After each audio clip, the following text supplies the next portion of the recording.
The woman took off her $1 million Rolex and swapped it for a pair of cheap leather shoes, then had her assistant stomp on them a couple of times. Lena crafted this woman of the people persona so she could successfully run for mayor. She usually stayed in a tiny 500-square-foot rental, but in the middle of the night, she and her husband would sneak out the back door and return to their multi-million-dollar mansion downtown. She wore designer clothes and dined exclusively on premium seafood. In front of the public, Lena was nothing but a fraud. During the candidate debate, when her opponent accused her of tax evasion, she fired back by asking how much money he'd made recently trading stocks, just enough to rake in a few billion won. At just the right moment, she would put on a show of heartfelt vulnerability, leaving her rival completely dumbfounded. After wrapping up the interview, she rushed off to a dinner meeting, only to find that the very same opponent from the debate was already sitting at the table. All of it was part of Lena's elaborate scheme to secure votes. As part of the deal, she shared insider information about stocks that could net them enough to buy an apartment in the heart of the city. Later that night, the three of them moved to a private room where they drank and danced wildly. They never realized a tabloid photographer was snapping pictures of everything. Just as the deal was going down, Lena's assistant happened to pass by and spotted them. Though he didn't catch the paparazzo, he managed to jot down the license plate number. When the story reached Jack,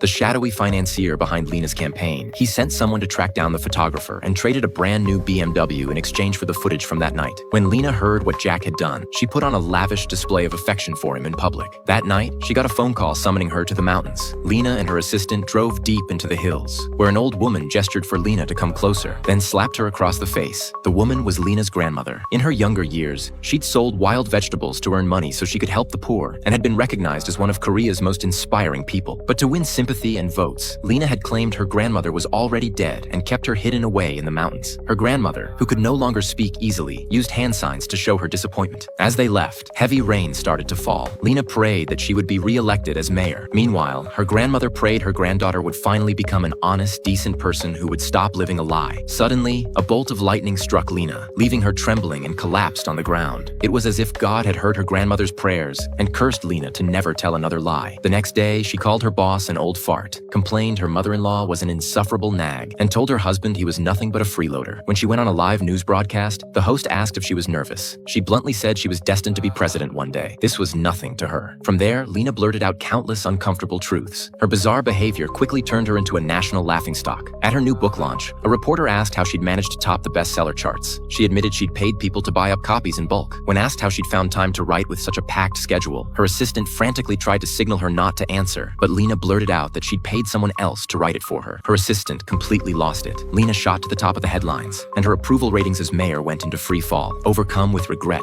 she slapped herself across the face again and again. She tried every folk remedy she could find to cure her uncontrollable honesty, but nothing worked.